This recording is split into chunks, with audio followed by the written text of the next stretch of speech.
Allahabad high court ने ज्ञानवापी मस्जिद के तहखाने में पूजा को लेकर हिंदू पक्ष के हक में फैसला सुनाया है। बीते 31 जनवरी को वाराणसी जिला अदालत ने मस्जिद के तहखाने में हिंदू पक्षकारों को पूजा करने की अनुमति दी थी। इसी को चुनौती देते हुए मुस्लिम पक्ष की ओर से 1 फरवरी को पहले सीधे सुप्रीम कोर्ट का रुख किया गया था और उस पर तत्काल रूप से सुनवाई की मांग की गई थी, लेकिन सुप्रीम कोर्ट ने तत्काल प्रभाव से सुनवाई करने से इनकार कर दिया था। तभी अंजुमन इंतजामिया कमेटी की तरफ से इलाहाबाद हाई कोर्ट में अपील दायर की गई थी कि वाराणसी जिला अदालत के उस फैसले पर रोक लगाई जाए जिसके तहत मस्जिद के तहखाने में पूजा की इजाज़त दी गई है।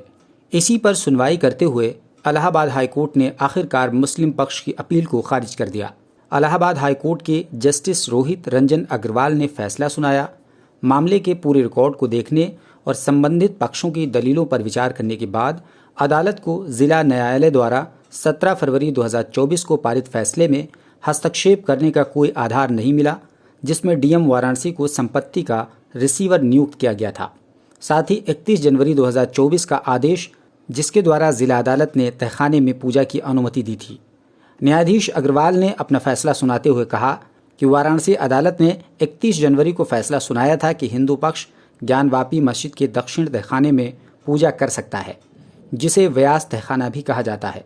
अदालत ने जिला मजिस्ट्रेट को 1 सप्ताह के भीतर काशी विश्वनाथ मंदिर ट्रस्ट द्वारा पूजा और पुजारी की व्यवस्था करने का भी निर्देश दिया था। हालांकि मस्जिद समिति के अनुसार व्यास तहखाना मस्जिद परिसर का हिस्सा होने के कारण उनके कब्जे में था और व्यास परिसर या किसी अन्य को तहखाने के अंदर पूजा करने का कोई अधिकार नहीं है।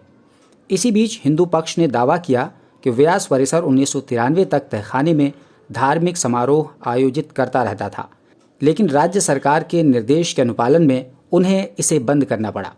हाईकोर्ट ने हिंदू और मुस्लिम दोनों पक्षों की दलीलें सुनने के बाद पहले ही फैसला सुरक्षित रख लिया था। अंजुमन इंतजामिया कमेटी की तरफ से वाराणसी कोर्ट के आदेश को चुनौती दी गई थी, जिसमें पूजा को स्टे लगाने की बात की गई थी।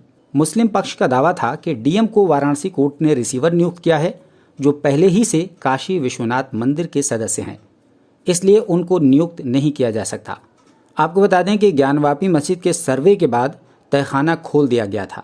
इसी मामले में शैलेंद्र कुमार पाठक ने वाद भी दायर किया था, जिसके बाद 31 जनवरी को जिला जज के आदेश पर हिंदू पक्ष को पूजा का अधिकार दे दिया गया था। जिला जज के आदेश के बाद ही काशी विश्वनाथ ट्रस्ट ने पूजा अर्चना की शुरुआत कर दी थी। दरअसल पूजा शुरू होने से पहले इस मामले में हिंदू पक्ष ने दावा किया था कि नवंबर 1993 से पहले व्यास तहखाने में पूजा पाठ को उस वक्त की प्रदेश सरकार ने रुकवा दिया था, जिसको शुरू करने का पुनः अधिकार दिया जाए। वहीं मुस्लिम पक्ष ने प्लेसेस ऑफ वर्शिप एक्ट का हवाला देते हुए याचिका को खारिज करने की मांग की थी। मुस्लिम पक्ष ने यह भी कहा कि दस्तावेज में किसी भी तहखाने का जिक्र नहीं है। मुस्लिम पक्ष का यह भी कहना था कि व्यास जी ने पहले ही पूजा का अधिकार ट्रस्ट को ट्रांसफ़र कर दिया था, उन्हें अर्जी दाखिल करने का अधिकार नहीं है। लेकिन कोर्ट ने मुस्लिम पक्ष की याचिका को अस्वीकार करते हुए हिंदू पक्ष को ज्ञानवापी के व्यास तहखाने में पूजा पाठ का अधिकार बरकरार रखा। अब जबकि इलाहाबाद हाई कोर्ट की तरफ से मुस्लिम पक्ष के खिलाफ फैसला आ गया है, तो उसके बाद पूरी उम्मीद की जाती है कि मुस्लिम पक्ष सुप्रीम कोर्ट का रुख करेगा और मस्जिद को बचाने के लिए सुप्रीम कोर्ट से इंसाफ की गुहार लगाएगा। Bureau report, global boundary.